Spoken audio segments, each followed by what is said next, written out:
Hi there, I'm Lina Lugova, Chief Marketing Officer at Epom.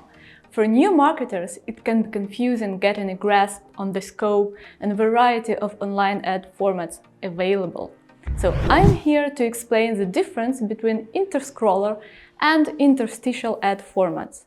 The Interscroller is an inline ad format where content comes into view when the user scrolls the article or feed.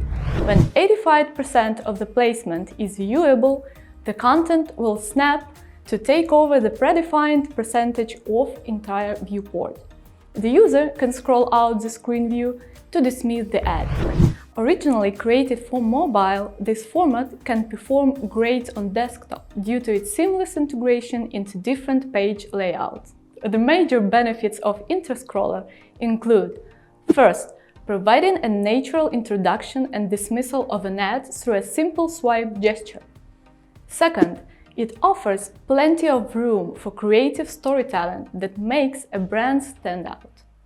Third, it puts the creative in the center of attention without being intrusive.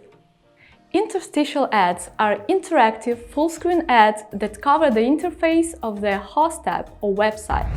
These ads appear between content, so they place the natural transition points or breaks, such as in between activities or game levels. Their full coverage is what makes them different from other ad types like pop-up, native and banner ads. And that's exactly why it's different from the Interscroller. So I hope I explained the difference between both ad formats and you'll never be confused again when you see one of them. So go to our blog in the link below to read the latest ad tech news and stay tuned for next videos. Bye!